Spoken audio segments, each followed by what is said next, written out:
ہی کی طرف متوجہ ہوتا ہے۔ اللہ تعالیٰ انسان کو سجدہ کرتے وقت ہی سب سے زیادہ پسند کرتا ہے۔ جب انسان نماز کے لیے تیار ہوتا ہے تو جنت کے دروازے کھول دیے جاتے ہیں اور نماز کی جانب جتنے قدم بڑھاتا ہے اس کے اتنے گناہ معاف کر دیے جاتے ہیں اور اتنا ہی ثواب اس کے حق میں لکھ دیا جاتا ہے۔ جنگ میں ہو کوئی، چاہے دشمن کی تلوار کے سائے میں یا پھر دشمن کے ڈر سے اپنی جان بچا کر بھاگ رہا ہو، اس وقت بھی نماز کو قضا کی صورت میں ادا کرنا لازم اور فرض ہے۔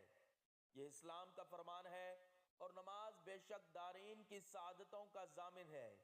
اللہ عز و جل قرآن مقدس میں ارشاد فرماتا ہے، ھدی للمتقین الذین یؤمنون بالغیب ویقیمون الصلاۃ ومما رزقناہم ینفقون۔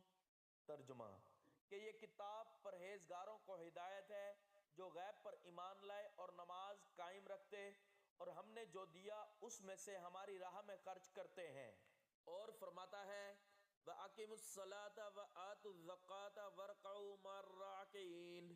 ترجمہ نماز قائم کرو اور زکوٰۃ ادا کرو اور رکوع کرنے والوں کے ساتھ نماز پڑھو، یعنی مسلمانوں کے ساتھ کہ رکوع ہماری شریعت میں ہے، یا تو پھر باجماعت سے نماز ادا کرو۔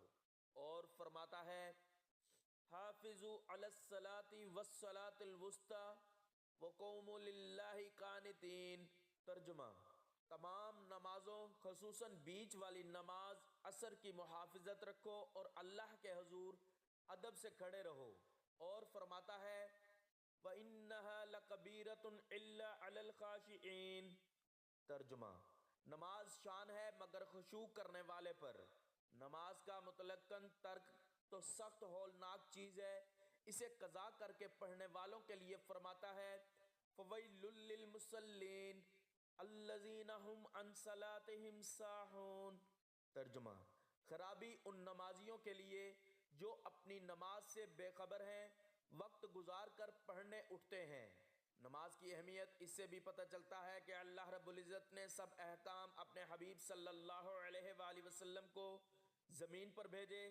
جب نماز فرض کرنی منظور ہوئی تو حضور صلی اللہ علیہ وآلہ وسلم کو اپنے عرش عظیم پر بلا کر اسے فرض کیا اور شب عاشوراء یعنی معراج کی رات میں یہ تحفہ دیا۔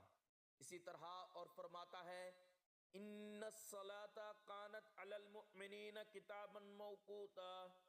ترجمہ کہ بے شک نماز مومنوں پر اپنے مقررہ وقت میں ادا کرنا فرض ہے۔ اور فرماتا ہے، وَأَقِیمُوا الصَّلَاةَ